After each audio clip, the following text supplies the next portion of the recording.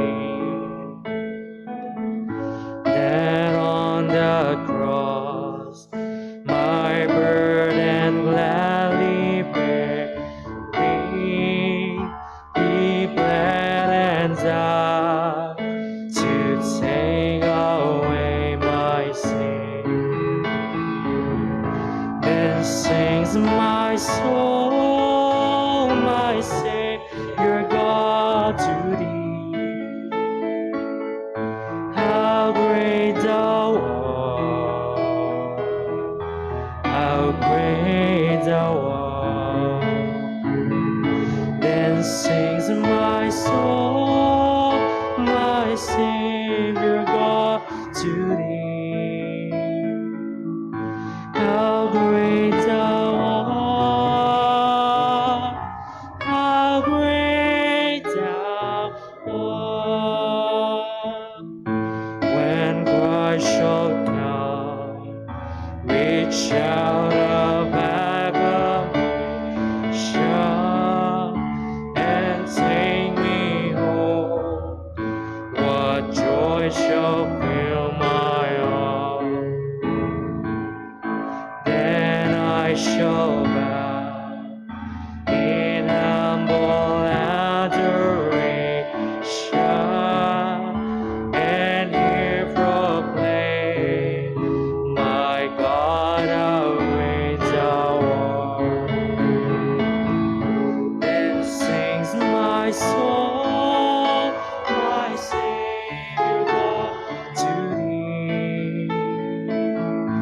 How great thou art, how great thou art. Then sings my soul, my Savior God to thee. How great thou art, how great thou art.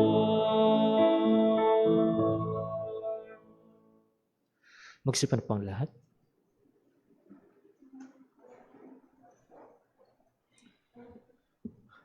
Purihin po ang pangalan ng Panginoon. Tayo dumako sa ating pag-aaral ng salita ng Diyos. And I believe we are still on an adjustment period. At nakasanayan natin na ito'y medyo siesta time. So, the fight is on. Tayo dumako sa ating pagbasa muli ng salita ng Diyos na ating pagbubulay-bulayan. Tayo po'y tumayo sa Philippians chapter 2. Philippians chapter 2. Basahin natin muli ang verses 25 to verse number 30. Philippians chapter 2, verses 25 to 30. Babasahin ko ho, pakisundan nyo sa inyong mga Biblia o sa ating screen. Ito po ang sabi ng salita ng Diyos. Yet I supposed it necessary to send to you Epaphroditus, my brother and companion in labor, and fellow soldier, but your messenger, and he that ministered to my wants.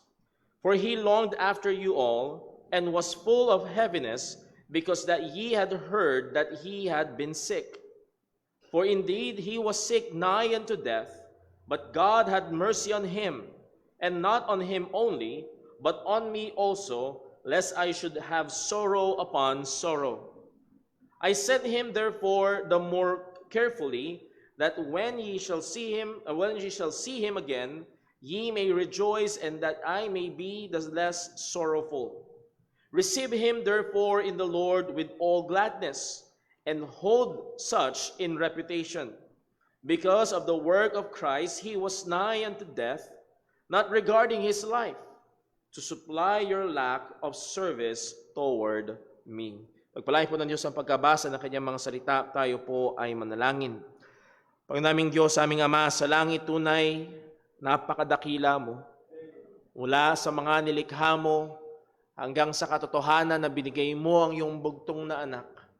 At Panginoon, sa aming hinihintay na isang araw siya ay muling babalik upang tanggapin kami sa kanyang sarili at kung nasaan siya ay paroroon din naman kami. O Panginoon, ang mga katotohanan ito at ang pag-asang ito ay patuloy mong gawing malinaw sa aming mga mata upang umawat sa amin sa mga makamundong bagay. At sa oras na ito na aming pag-aaral ng iyong salita, gamitin mo ang iyong katotohanan upang patuloy kaming turuan. At nawa, O Diyos, kami ay mga tuto, hindi lamang, O Diyos, sa mga aming napag-aaralan, kung hindi, O Diyos, sa buhay ng mga mananampalataya na nauna sa amin at mga mananampalataya nagsusumikap sa pagtatapat sa iyo upang aming maging huwaran sa biyaya mo. At muli, O Diyos, gamitin mo ang mga salita mo sa pagbabanal ng iyong mga anak at sa pagliligtas ng mga wala pa kay Kristo Jesus. Lahat ng ito'y dalangin namin sa ngalan ng aming Panginoong Hesukristo. Amen. Maaari na po magsiupo ang bawat isa. Ito ho ang ating mensahe ngayong hapon. It is good and godly for believers to look to Christ primarily and to faithful believers secondarily for patterns to follow and encouragement in the Christian life. Mabuti at makadiyos para sa mga mananampalataya na tumingin kay Kristo, pangunahin, at sa mga tapat na mananampalataya, ikalawa, para maging huwaran na ating susundin at maging kalakasan natin sa ating paglakad sa buhay Kristiyano. O kung napansin niyo ho, ay nag-iba yung ating pattern sa pagsisimula sapagkat mahaba-haba ang ating introduction sa atin hong pag-aaral ngayon. Nais kong simulan sa pamagitan ng pagtungo sa Hebrews chapter 11. Again, this is part of the introduction. Hebrews chapter 11. At ang Hebrews chapter 11 ho ay hindi kaila sa marami sa atin ay tinatawag na the Hall of Fame of Faith. Kung mayroong mga Hall of Famers sa basketball, Hall of Famers sa baseball, Hall of Famers sa golf, pag sinabing Hall of Fame sa mga mananampalataya, our minds quickly go to Hebrews chapter 11. Sapagkat dito binanggit ang ilang mga pangalan na kung saan sila ay nagpakita ng mga nakakaluwalhati sa Diyos na nagsasakripisyo ng sarili at nire-reject ang mga bagay na sanlibutan sa pamamagitan ng pananampalataya.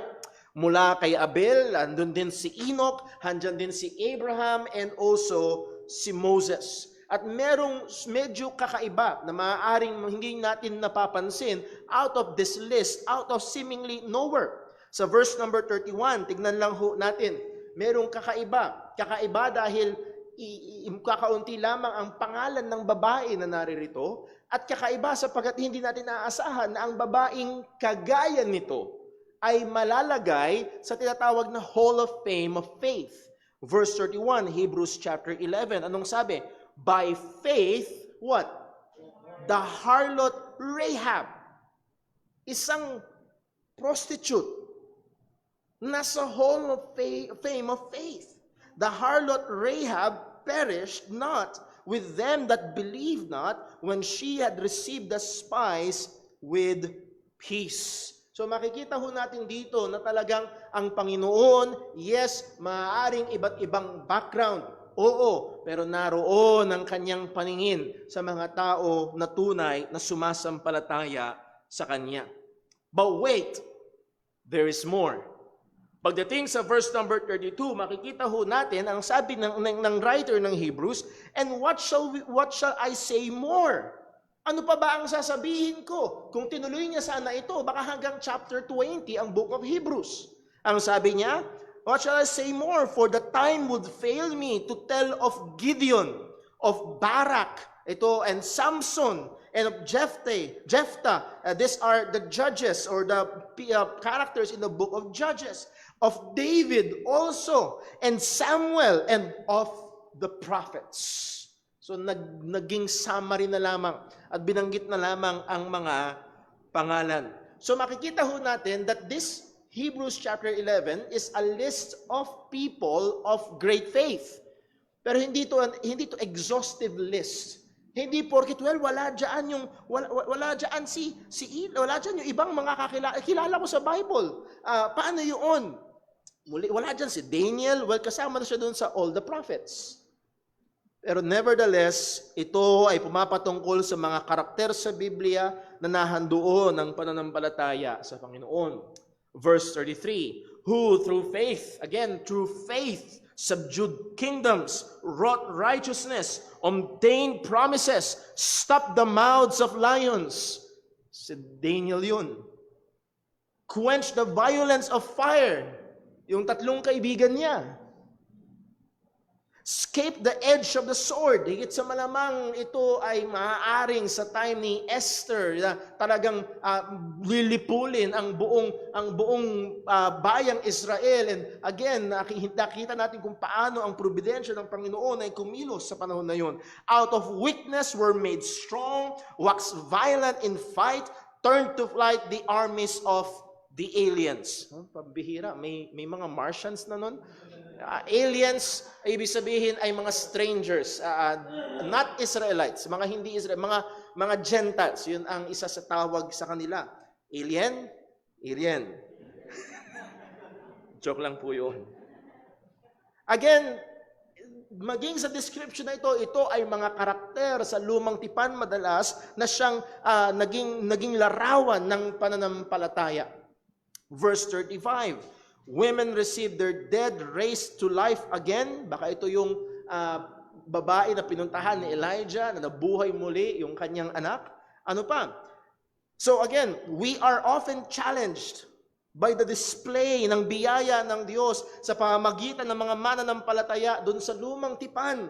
At tayo ay naa-amaze kung paano sila ay sumunod sa Panginoon, kung paano sila ay nabuhay sa pananampalataya.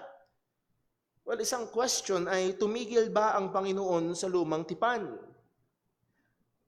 Or nagpatuloy siya sa kanyang habag at biyaya na nagsustento sa pananampalataya ng kanyang mga mananampalataya, ng kanyang mga tao, upang magsisilbing patuloy na pagbibigay tapang sa mga mananampalataya sa panahon natin ngayon? Well, we know the answer. The answer to that ay nagpatuloy ang Diyos. Hindi siya tumigil sa lumang tipan. Hanggang sa bagong tipan, nagsustento ang Diyos ng pananampalataya ng mga Kristiyano. And higit sa malamang, ito yung mababanggit mamaya sa atin hong babasahin pa pagtuloy natin ang verse number 35. Nevertheless, may purpose. Bakit ba binanggit ng Panginoon ang mga taong ito na nabuhay sa pananampalataya? Ano ang layunin? Ang layunin nito ay upang ito'y maging huwaran natin, maging ehemplo natin, at maging encouragement sa atin sa ating paglakad o pagtakbo bilang mga Kristiyano. Ang sabi sa chapter 12, verse 1. Chapter 12, verse 1. Now, alam ko ho, may mga ibang klaseng interpretasyon sa verse na ito na tila baga ay meron daw mga anghel na nanonood sa atin. Pero I believe ang tinutukoy ho ditong witnesses ay yung sinabi lahat sa chapter 11. Mga nagpapatotoo sa buhay ng pananampalataya. Kaya ang sabi sa verse 1, wherefore, this is the conclusion. Nung sinabi lahat ng writer ng Hebrews sa chapter 11, bakit niya sinabi ang lahat ng ito? Wherefore, seeing tayo ngayon, we also are compassed about with so great a cloud of what? Witnesses. Na nakukukob tayo, napapaligiran tayo ng napakaraming mga nagpapatotoo. Patungkol saan? Patungkol sa buhay pananampalataya. Si Abel ay nagpapatotoo, si Abraham ay nagpapatotoo, si Enoch ay nagpapatotoo, si Moses, si Samson at lahat ng mga karakter sa Biblia ay nagpapatotoo sa buhay ng pananampalataya. Let me correct that. Lahat ng mga makadiyos na karakter sa Biblia ay nagpapatotoo sa buhay ng pananampalataya. Na ano dapat ang ating gawin? Let us lay aside every weight and the sin which does so easily beset us, and let us run with patience the race that is set before us. Now, yes, maraming mga naunang mananampalataya sa atin na magsisilbing encouragement, magsisilbing halimbawa sa atin, pero ang pinakapangunahin, pinaka-primary na example natin ay walang iba kung hindi ang ating Panginoong Hesukristo. Pagdating sa verse 2, looking unto Jesus, the author and finisher of our faith. Napakagandang kataga, the author and finisher. Author siya ang simula. Author, yes. Finisher siya ang wakas. Kaya ka nagsimulang sumampalataya dahil kay Kristo. At hanggang sa dulo ng pananampalataya mo, si Kristo pa rin ang magsusustento. By the way, kaya walang tunay na mananampalataya ang papalya. Kasi ang author ay hindi papalya. May mga serye ng mga comics, may mga serye ng pinikula na hihinto. Bakit? Namamatay yung director, namamatay yung author, pumapalya, tumitigil. Pero siya na nagsimula ng ating pananampalataya ay tatapusin niya ito, kagaya ng sinabi ni Pablo sa Philippians 1 verse 6. So siya ang pinaka-author and finisher of our faith, who for the joy that was set before him endured the cross, despising the shame, and is set down at the right hand of the throne of God. That's why I said sa ating mensahe, ang ating primary example ay si Kristo, pero nandoon din, in-enumerate sa atin mismo ng Biblia, under the inspiration of the Holy Spirit, ang pangalan ng mga tao, and guess what? Malayo sila sa pagkaperpekto. Nabasa niyo si Samson? Ay katigas ng ulo. Lahat ng pangako, binali niya. lahat ng dapat hindi niya gawin, ginawa niya. At again, nahando ng iba't ibang mga karakter sa Biblia, imperfect as they are, but they serve for us as an example. At muli, titigil ba o tumigil ba ang Panginoon? Hanggang doon na nga lang ba sa mga karakter sa lumang tipan? At muli, hindi ho. Sapagkat kung babalik tayo sa verse 35 ng chapter 11, verse 35 ng chapter 11, anong sabi? Women received their dead, raised to life again, and take note of these two words, and others. Meron pang iba. Bukod sa mga in-enumerate at dinescribe dito, meron pang iba na hindi na pinangalanan. Mga iba pa na magtumatayong saksi sa pananampalataya. At itong mga saksi sa pananampalataya, kontra sa mga prosperity gospel preachers na pag ikaw ay may pananampalataya, all will be well. Na pag ikaw ay may pananampalataya, lahat ay magiging maayos, walang problema, masaya ang buhay. Well, tignan natin. Ang sabi, and others were tortured, not accepting deliverance, that they might obtain a better resurrection. It ties up sa ating pag-aaral kayo ng umaga. May mga nauna tayong kapatid sa pananampalataya, they endured torture. Simple lang. Titigil ang torture kung ikakaila mo si Kristo. They did not accept. Hindi nila tinanggap yung panumandali ang deliverance sa pain sapagkat alam nila na meron nang nag-deliver sa kanila, meron nang nagligtas sa kanila. Walang iba kung hindi si Yesu Kristo. Verse 36. And again, and others. Others had trial of cruel mockings and scourgings. May mga pagkakataon ng ating mga kapatid sa Panginoon in the New Testament. Pinag-aralan natin sa Book of Acts with Brother Daryl, yung mga apostol, may mga pagkakataon na they are under trial. They're mocking them. Hindi lang sila minamock, sila hinahagupit, pinapalo, at kung ano-ano pa. Trials of mocking, scourgings, yea, moreover, of bonds and imprisonment. May mga kinulong. Example number 1, si Pablo. Sabi nga ng isang commentator, si Pablo daw, pag dumarating sa isang syudad, ang tanong niya daw, hindi anong itsura ng hotel, anong itsura ng kulungan. Dahil mas madalas siya maaari sa kulungan kaysa sa mga silid-tulugan. Hindi lang ho yun. Verse 37, they were stoned. So naalala niyo sa Book of Acts, kakaaral lang natin, na nasingit sa Bible reading kaninang umaga, si Esteban. They were stoned. Take note, hindi lang siya nag-iisa. Marami sila. May mga kapatid tayo sa Panginoon na binato hanggang mamatay. They were stoned. They were sawn asunder. Could you imagine that? Literally, nilagari sila. Were tempted. Were slain with the sword.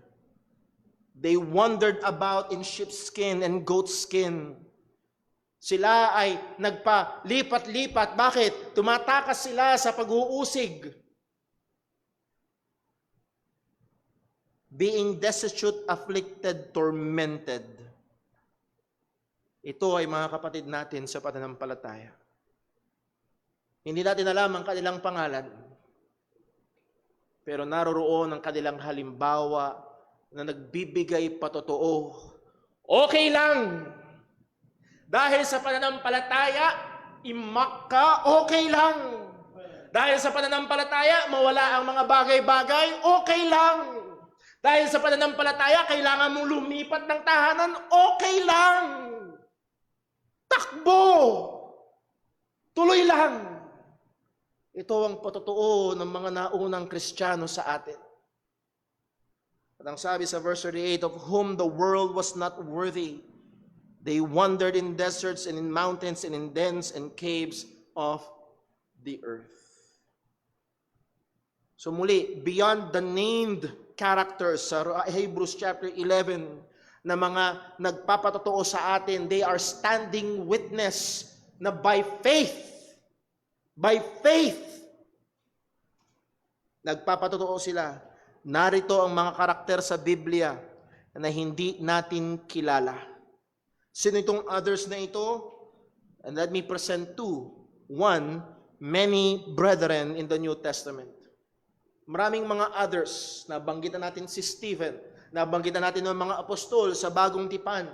At maging sa Bagong Tipan, may mga pinapangalanan si Apostol Pablo ng mga mananampalataya na kapatid natin na naging halimbawa at dapat lamang saluduhan, kilalanin at bigyang pasalamat at ipanalangin dahil sila ay mga tunay na matapat na mga kapatid at mga mananampalataya at naglilingkod sa Panginoon by faith.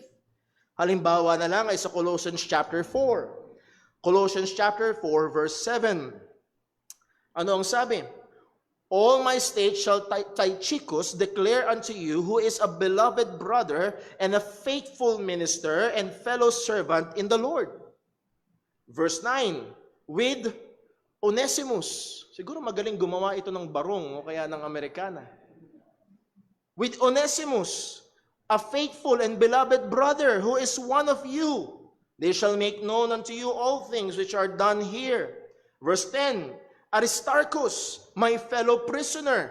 May kasama madalas sa kulungan si Pablo. O maaaring kasama niya dun sa kulungan. My fellow prisoner, salute you. And Marcus, sister's son to Barnabas, touching whom ye received commandments. If he come unto you, receive him. And Jesus. Muli, hindi lahat ng Jesus ay si Jesus of Nazareth sa Bible. Jesus, who's called Justus, or Jesus the Just. How would you like that for a nickname? Para bang si Jerome na matuwid. Wow! Ang sarap sigurong maging kapatid nito, kasama nito sa church. Jerome the Just. Or Justus, nasa na yun? Jesus is called Justus, who are of the circumcision. Mga Hudyo sila. This only are my fellow workers unto the kingdom of God, which have been a comfort unto me. Verse 12, Epaphras, who is one of you, a servant of Christ, salute you, always laboring fervently for you in prayers, that ye may stand perfect and complete in all the will of God. For I bear him record, yung him ay si Epaphras, that he hath a great zeal for you, and them that are in Laodicea, and them in Hierapolis. Luke, the beloved physician, and Demas greet you. Salute the brethren which are in Laodicea, and Nymphas, and the church which is in his house. Now, bakit binabanggit ni Pablo lahat ng pangalan na ito? Muli, upang sila'y kilalanin, upang ang mga mananampalataya na ito, and I believe in parallel sa Hebrews chapter 11, these are those who stand witness to the life of faith. Sila ay mga mananampalataya na kagaya natin na lumakad sang-ayon sa kalooban ng Panginoon as imperfect as they were. Pero sila ay nagiging halimbawa pa rin. Secondly, hindi tumigil ang Panginoon sa mga karakter sa lumang tipan, hindi rin tumigil ang Panginoon sa mga karakter sa bagong tipan. I am very much convinced na ang Panginoon ay patuloy na gumagawa sa buhay ng mga mananampalataya. Though not written in inspired scripture, we have testimonies of early believers. Pagkatapos ng mga apostol, pagkatapos ng Book of Revelation, yung mga mananampalataya na nabuhay, na patuloy na naging tapat sa Panginoon. Kaya nga ang sabi ni Pablo sa mga taga-Philippi, sa Philippians chapter 3, verse 17, Philippians 3:17, brethren, be followers together of me, pero hindi lang si Pablo, and mark them which walk so as ye have us for an example. Markahan nyo sila na lumalakad din kagaya namin. So hindi limitado sa mga karakter ng Biblia, kung hindi maging sa mga kapatiran na, again, contemporary ng mga Christian sa Philippi. And by application, mga kapatid, maganda rin na gawin natin na markahan natin ang mga kapatiran na nakikita natin na sa biyaya ng Diyos lumalakad ng may katapatan. At maging halimbawa natin at matuto at ma-encourage tayo sa kanila. Again, huwag niyong kakalimutan, while looking unto Jesus. Dahil si Jesus lamang ang perpektong halimbawa na walang pagkakasala. And yes, maging sa mga karakter sa Biblia, madidismaya tayo. May mga pagkakataon na iiling tayo, ba't niya ginawa yun? Ba't ginawa yun ni David kay Bathsheba? Ba't ginawa yun ni King Solomon? Ba't ginawa yun ni Samson? Pero still, sila nabuhay sa pananampalataya. At pag tumingin tayo sa ating mga kapatiran, Brother Paul, hahanap ako ng halimbawa, mga ano rin naman, may mga imperfections. Yes, just like you. So ang punto mga kapatid, ini-encourage ko tayo bilang iglesia, kagaya ng sinabi ni Pablo sa mga taga-Philippi, look around. Nakita natin, pinag-aralan natin ang mga katangian ng mga mananampalataya at makadiyos na tao sa Biblia. Look around. Young ladies, look around for godly more elder. Ayokong sabihin matanda. Tumingin kayo ng medyo mas may edad sa inyo na mga kababaihan at tignan nyo ang halimbawa nila kung paano sila maging nanay, kung paano sila ibuhay ang pananampalatayang Kristiyano. Oh, wag puro yung mga K-pop idols ang inyong tignan, anong gagayahin nyo doon? I'm not saying na kayo ay hindi ligtas pag nanonood kayo noon. Nevertheless, pwedeng tumingin ng mga halimbawa sa mga kapatiran. Also with the young men. Minsan may disadvantage yung laging magkakasama yung mga young people lang. Ang ganda nung payo ni Paul Washer, ang sabi niya, young men, subukan mong dumikit sa isang may edad na Kristiyanong nagtatapat at obserbahan mo siya. Lalo na ho sa mga younger generation aspiring pastors, dumikit kayo sa mga pastor na nagtagal na at nakita nyo kung paano nagtapat sa Panginoon at matuto. may makukuha, may matututunan yung mga nabuhay sa pananampalataya. At kaya ho natin sinabi ang lahat ng ito bilang introduction. Ready na ho ba kayo? Sapagkat yung ating binasa ay isang halimbawa, si Epaphroditus. Baka mamaya meron tayong kapatiran sa susunod na magiging anak, ang pangalan mo ay Epaphroditus. Si Epaphroditus ay huwaran ng isang alipin na nagdusa.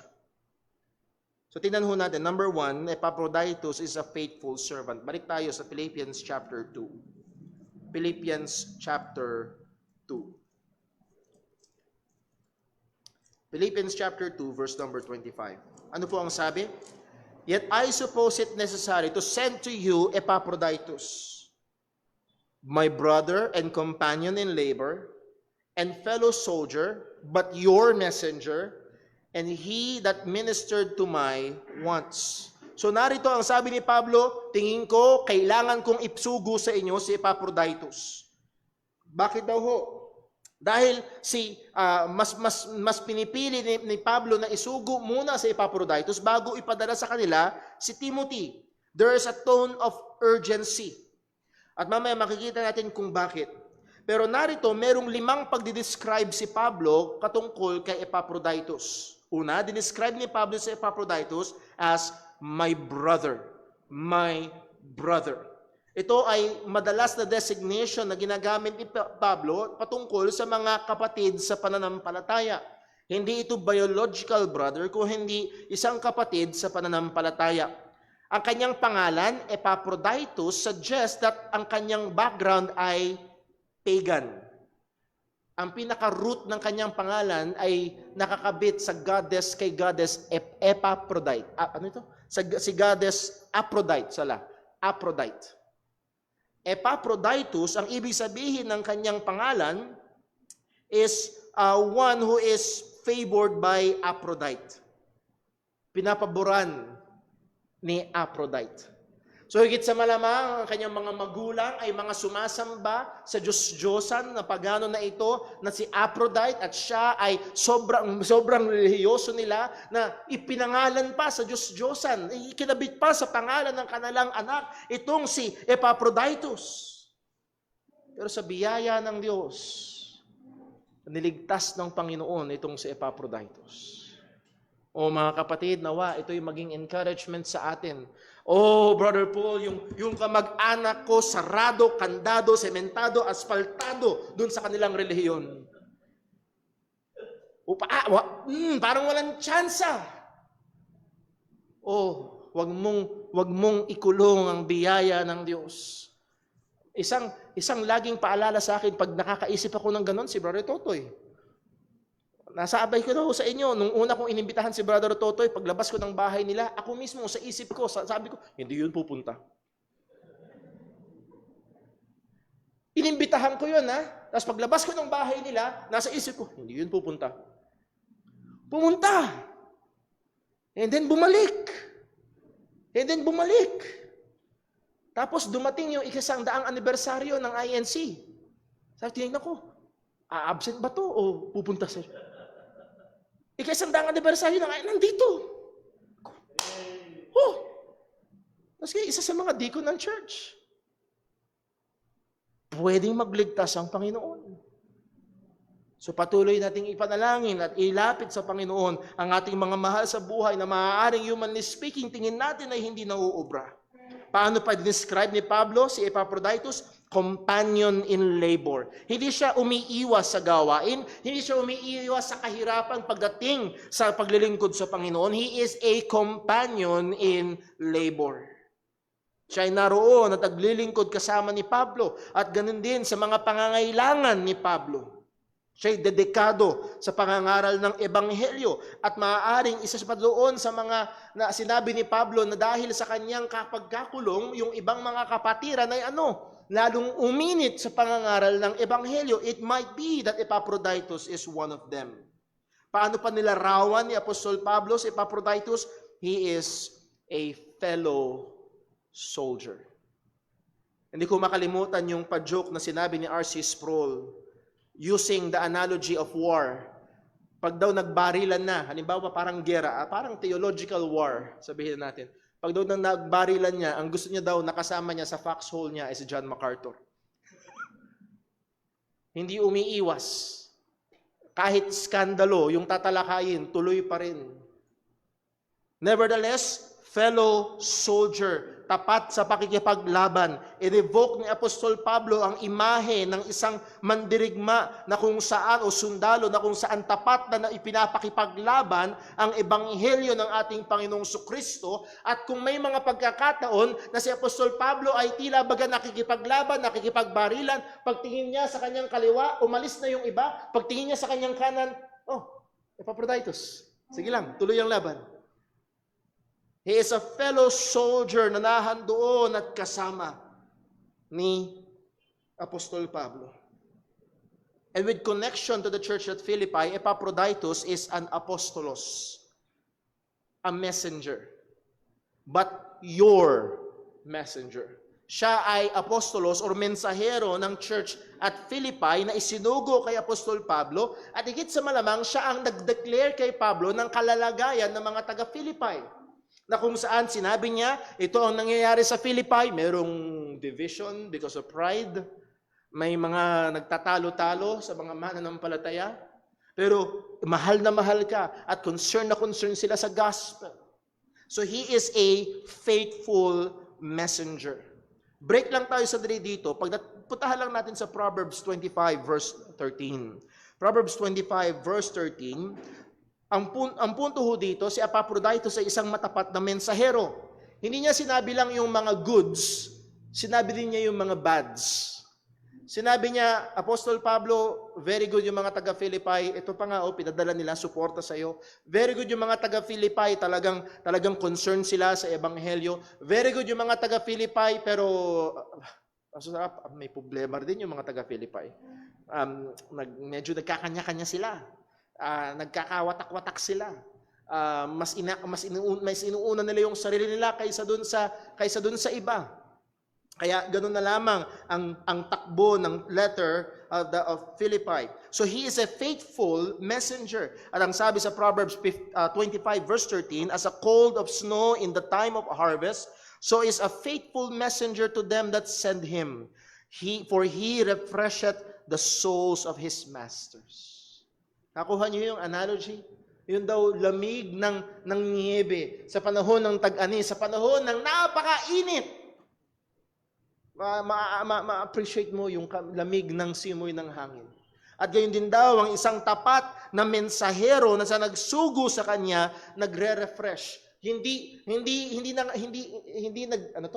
nababagabag yung nagpadala. Yung kayang mensahe, dinoktor niya. Yung kayang mensahe, sinabi niya ng buo. Naku, baka in-exaggerate niya yung mga mali natin. Oy, baka naman inumit niya, itinanggal niya yung mga problema natin at puro yung pinap-up lang niya yung mga kabutihan natin. No, he is a faithful messenger. Hindi lang yun, he that ministered to my wants. Paano dinescribe si Epaphroditus? Siya ay nag-minister, siya ay nag-serve sa mga pangangailangan ni Pablo. Muli, yung wants dito, hindi yung, ay, Epaphroditus, gusto ko ng bagong iPhone. Hindi ganun. Bagamat may mga pastor, may mga pastor sa mga churches na, church, luma na yung iPhone ko, 6 months old na, palitan nyo naman. May mga pastor, no. Hindi ito yung wants ni Pablo. Kundi yung wants dito, particularly pertaining to his needs. Yun yung gamit ng salita dito. Siya ay nagministeryo sa mga pangangailangan ni Pablo. Muli, hindi lang dinala ni Epaphroditus yung suporta ng mga taga-Philippi para kay Pablo, kung hindi pinaglingkuran niya si Pablo sa mga pangangailangan niya. Take note, si Pablo sa panahon na ito ay nakakulong, under siya ng house arrest. So such is Epaphroditus, a faithful believer, a faithful servant of Christ. Siya ay tumulong sa iglesia, siya ay tumawang kay Apostol Pablo. At habang hinahanda ko ito, naalala ko, at madalang natin nagagamit as illustration na ito, pero puntahan lang natin sandali sa Exodus chapter 17. Alam ko sa mga ibang mga Baptist churches, sikat ito sa Exodus chapter 17.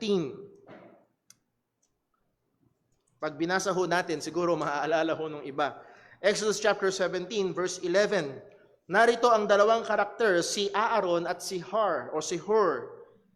Nung ang bansang Israel, ang bayang Israel ay nakipaglaban sa mga Amalekites, at sinugo ni Moses si Joshua, pangunahan mo ang army at ikaw ay makipaglaban sa mga Amalekites.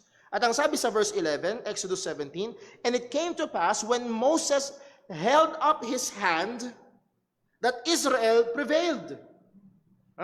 Napakinggan niyo na ito? Pag tinaas daw ni Moses, pag daw nakataas yung kamay ni Moses, nagwawagi ang Israel. And when he let down his hand, Amalek prevailed. Nananalo sila? Natatalo sila. Nananalo sila? Natatalo sila. Ang problema, hindi naman 30 minutes lang. But Moses' hands were heavy. At anong ginawa? And they took a stone and put it under him, and he sat thereon. Ano ginawa nila? Kumuha sila ng isang bato at pinaupo nila doon si Moses. At habang nakaupo din si Moses, ano nangyari?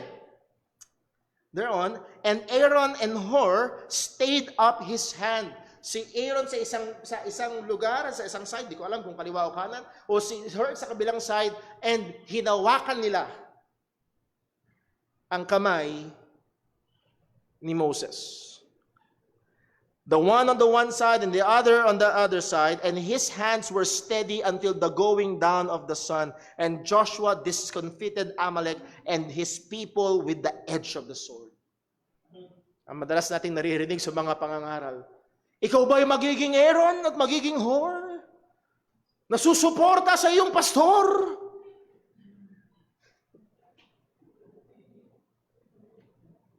Yes, may mga pagkakataong inaabuso ang ilustrasyon na ito. Pero I could see si Pablo at nasa kabilang side niya si Epaphroditus na tumulong sa kanya. Let me warn us. Yes, may mga umaabuso. Pero mag-ingat tayo na baka mamaya lahat na lang ay tignan natin na umaabuso. At ang mangyari, hindi na tayo tumulong. Narito ang halimbawa ni Epaphroditus at halimbawa ni Aaron at ni Hur, na kung saan sa biyaya ng Diyos, sila ay tumuwang sa pinakalingkod, quoted unquote. Lahat naman ay lingkod. Si Epaphroditus is a fellow servant, a fellow soldier. Pero naroon ang kanilang pag-assist kay Moses at nandoon ang pag-assist ni Epaphroditus kay Apostol Pablo. Hindi lamang si Epaphroditus ay hindi lamang faithful servant, si Epaphroditus was also a sick servant. Siya rin ay nagkasakit. Verse 26 ng Philippians chapter 2. Verse 26 ng Philippians chapter 2. For he longed after you. Bakit pauuwiin agad ni Pablo si Epaphroditus? Bakit ipapauna ni Pablo si Epaphroditus? For he longed after you all, for he was full of heaviness, because that ye had heard that he had been sick. Talagang bigat na bigat si Epaphroditus. Bakit? Kasi nabalitaan ng mga taga-Philippi na siya ay nagkasakit. At muli, dito lalabas ulit yung distance of time, yung pinag-aralan natin kaninang umaga. Hindi po dito yung sinabi ni Robin Padilla, tinext mo na lang sana. Wala pang cellphone nun. Ang huling balita ng mga taga-Philippi kay Epaphroditus, siya'y may sakit at malapit mamatay. Yun yung huling balita nila. And Epaphroditus, knowing that, at knowing the people in Philippi, ganun sila ka-concern kay Pablo, Kaya pinadala si Epaphroditus. Alam ni Epaphroditus yung puso ng mga taga-Philippi na magiging mabigat, malulungkot sila, maaaring ma-discourage sila dahil nabalitaan nila sa Epaphroditus ay may malalang karamdaman. Kaya si Epaphroditus talagang nagsusumidhi ang kanyang pagnanasa na makauwi sa Philippi para mapasabi lang na, okay lang ako, huwag kayong mag-alala. Ganun siya ka-concern sa mga taga-Philippi. For he longed after you all, and was full of heaviness, na doon ang kanyang kabigatan dahil nabalitaan nila na siya ay may sakit. At pinatotohanan ni Pablo na siya nga talaga ay may sakit. Hindi yun kentong kutsero. Bakit? Kasi darating si Epaphroditus sa Philippi, nadala-dala niya yung sulat ni Pablo. At makikita ng mga taga-Philippi, oh, okay ka lang pala eh. Ano ba yun? Fake news? Pinatotohanan ni Apostol Pablo, ang sabi niya sa verse 27, for indeed, he was sick. Hindi lang siya basta sick, nigh unto death. Konting katok na lang, bubukas na ang pintuan ng kamatayan. Siya ay malapit ng mamatay. Pero ang sabi ni Pablo, but God had mercy on him. Nahabag sa kanya ang Panginoon. And not on him only, but on me also, lest I should have sorrow upon sorrow. Binerify ni Pablo na siya nga ay nagkasakit. Hindi lang ito basta nagkasipon o nagkalagnat o natrangkaso, kundi ito ay sakit na napunta siya sa bingit ng kamatayan. Hindi natin alam kung anong klaseng karamdaman yun. And to mind you, maraming mga sakit ngayon na hiningitaan lang natin noon nakamamatay. Dahil wala pang mga bakuna, wala pang mga antibiotics noon. But God had mercy on him. Please take note sa sinabi ni Pablo nito, God had mercy on him. Kinahabagan ng Diyos si Epaphroditus. Gusto ko lang kung i-comment ko dito. Walang name it and claim it. At dito natin makikita, isa ito sa mga ebidensya na ang paggawa ng himala, yung mga healing galing noon, ay on a decline na. Bakit? Kung mayroong isang taong puno ng pananampalataya, si Pablo yun. At sa paglalarawan ni Pablo kay Epaphroditus, si Epaphroditus din ay puno ng pananampalataya. But hindi na lang kinas out ang masamang espiritu ng karamdaman. Ay, may sakit ka? In Jesus' name. Okay. Hindi na sila mag-aalala. Pero ramdam natin dito yung tono ni Apostol Pablo na akala din ni Apostol Pablo muntik-muntikanan na. At kung nagkataong hindi nahabag ang Diyos, sorrow upon sorrow. So makikita ho natin dito na ang mga apostol ay hindi pagaling, left and right, pagaling. At least doon sa panahon ni Pablo, hindi na ganoon ang kalagayan. So there's that decline ng miracle workings, ng healing workings. Pero ang point, God had mercy. At kung alam ho natin ang mercy ng Panginoon, ang mercy, by the very nature of mercy, hindi ito obligado. Hindi natin pwedeng, Lord, mahabag ka naman. Ang the best nating magagawa sa kahabagan ng Diyos ay magmakaawa. Kung mahahabag siya o hindi. At makikita ho natin dito, ang sabi ni Pablo, lest I should have sorrow upon sorrow. Hindi exempted ang pinakamatatapat na lingkod ng Diyos sa kalungkutan. No. Well, verse 28, bilisan natin, I sent him, therefore, the more carefully, that when ye see him, ye may rejoice, and that I may be less sorrowful. Okay, nabibigatan kayo kasi nabalitaan nyo, nabibigatan siya kasi nabalitaan nyo, nabibigatan ako kasi nabibigatan kayo at siya. Para wala nang mabigat, uwi ka na doon, Epaphroditus, makita nila, ikaw at malusog na, masaya sila, masaya ka, masaya din ako. Very practical. So narito si Epaphroditus, hindi lamang siya matapat na lingkod, siya rin ay naglingkod sa Diyos kahit sa bingit at nalagay sa bingit ng kamatayan ng kanyang buhay sa kanyang paglilingkod sa Panginoon.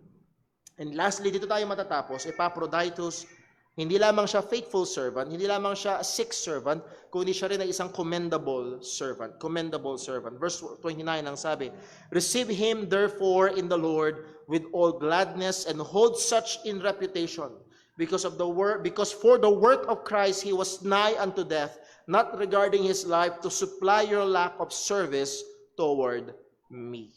Kinommend ni Pablo si Epaphroditus. Ang sabi niya, give honor.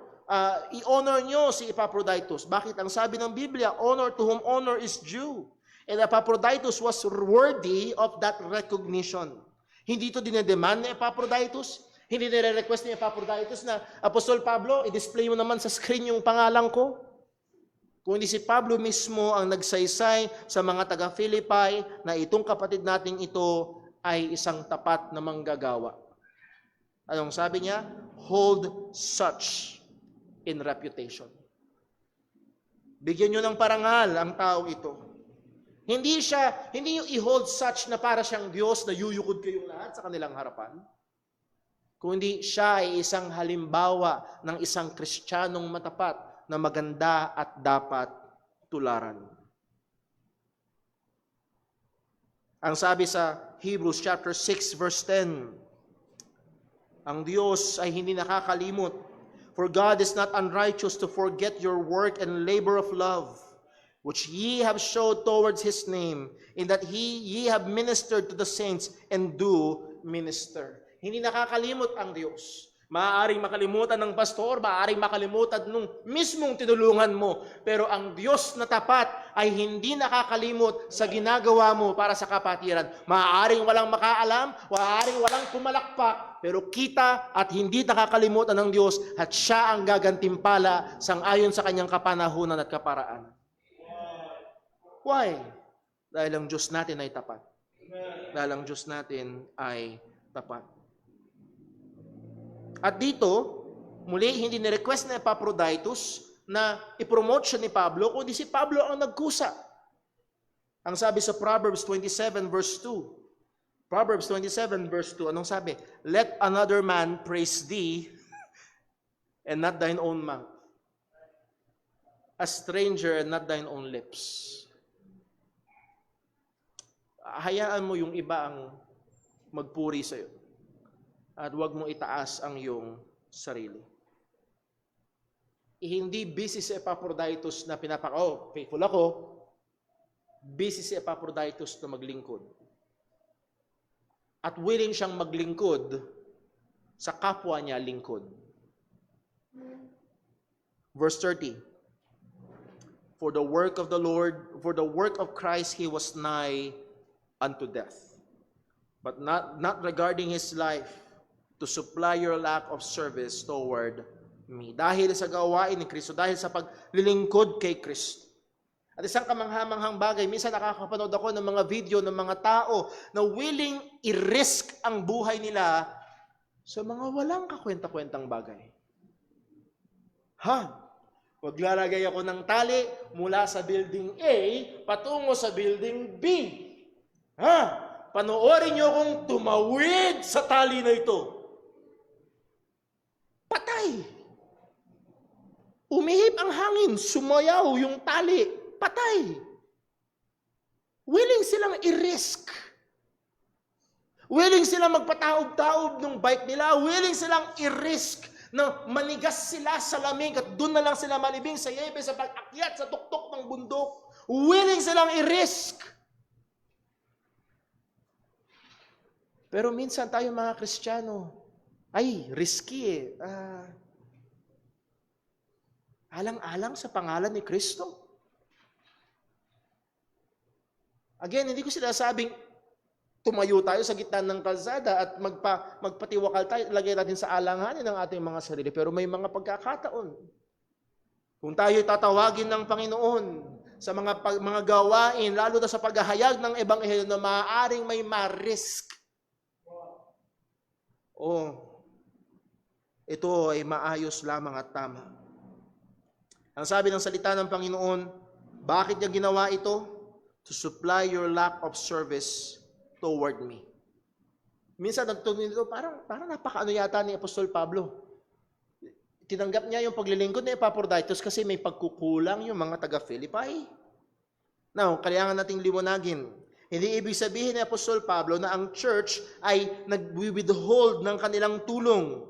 Na ang church at Philippi ay hindi gumagawa ng dapat nilang gawin. Actually, in-appreciate ni Pablo ang mga taga-Philippi na mula nung una hanggang sa kanyang pagkakakulong noon, sila ay nagministeryo sa kanya. Pero nung sinasabi ni Pablo, hindi nila kayang paglingkuran si Pablo simply because malayo. Malayo. At nagsugo sila ng representative. And the church at Philippi served Paul through the presence of Epaphroditus. So si Epaphroditus ay isang commendable servant. Nandoon ang kanyang paglilingkod, yes, even at the risk of his personal safety or life or health, siya ay nagpatuloy sa paglilingkod sa Panginoon. Such is Epaphroditus, a servant na willing i-risk ang kanyang sarili sa paglilingkod sa iba on the behalf of the church at Philippi. Hindi siya madamot, kung hindi siya ay isang magandang huwaran na sundin natin bilang mga mananampalataya. At kasama siya sa cloud of witnesses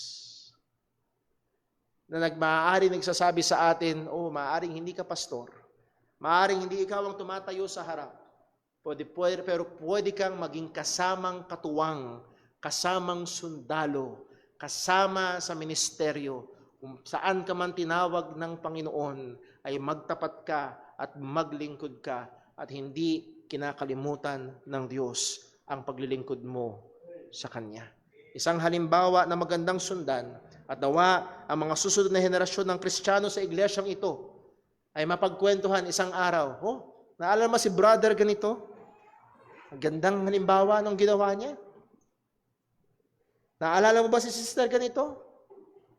Yung pagtatapat niya sa Panginoon. Nakaka-bless.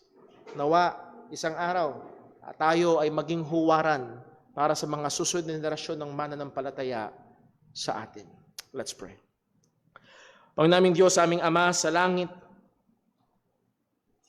salamat po, O Panginoon, sapagkat Ikaw ay Diyos na matuwid. At sa ayon sa iyong salita, ang lahat ng paglilingkod ng iyong mga anak ay hindi mo kinakalimutan. Salamat sa halimbawa ng aming kapatid na si Epaphroditus.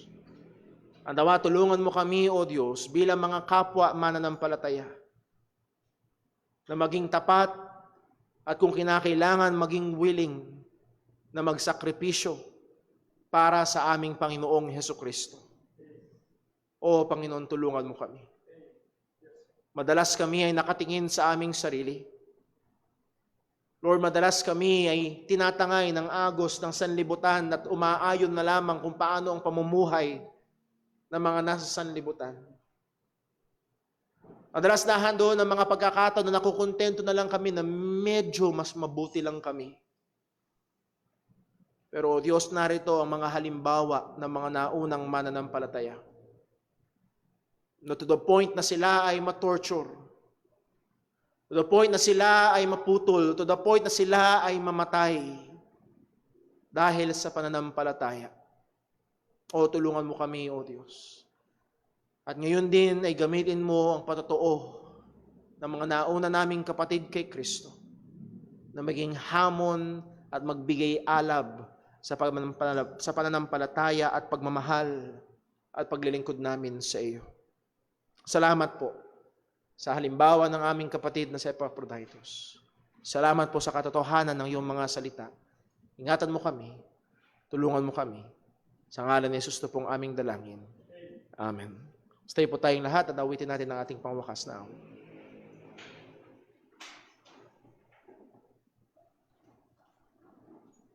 Tayo po yung awitin po natin, Turn Your Eyes Upon Jesus.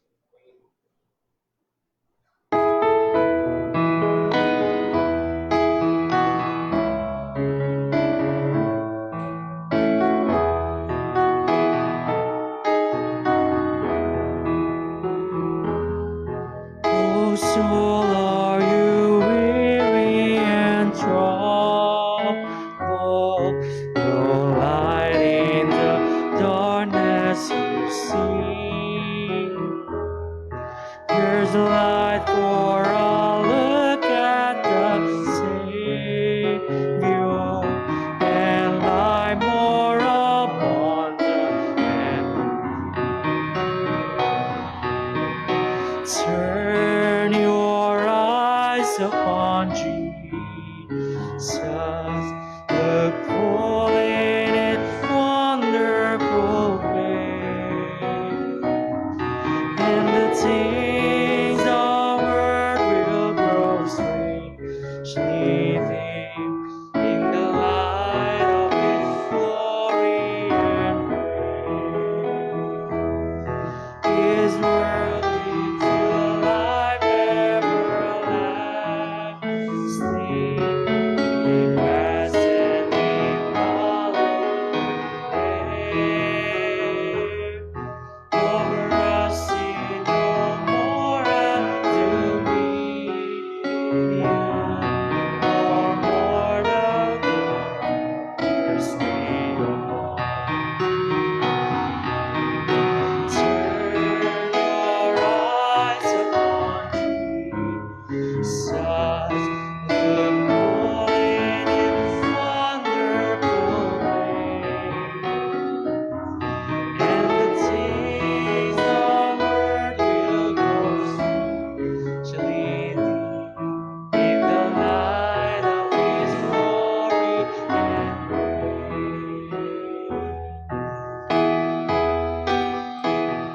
Purihin po ang pangalan ng Panginoon. Salamat po sa bawat isang naririto, maging sa ating mga nakasama online. Salamat po sa mga nag-imbita kayo ng umaga para ho sa atin ng Family Sunday. At lahat ng papuri ay sa Panginoon lamang. At lagi ho nating paalala, nawa ho ang mga salita ng Diyos na atin na pag-aralan mula pa kayo ng umaga hanggang ngayong hapon ay patuloy nating pagbulayan sa buong linggo na ito na ating kaharap. Upang patuloy na gamitin ng Diyos sa ating buhay at baguhin tayo sa wangis ng ating Panginoong Hesukristo. Muli po, nawa ang pagmamahal ng ating Ama, biyaya ng ating Panginoong Hesukristo, at ang kapangyarihan ng Banal na Espiritu sa mabawat isa sa atin. Patuloy tayong magpagamit bilang bihikulo ng Ebanghelyo at patuloy nating ibahagi ang ngalan ng ating Panginoong Hesukristo. God bless po. Magandang hapon. We are now dismissed.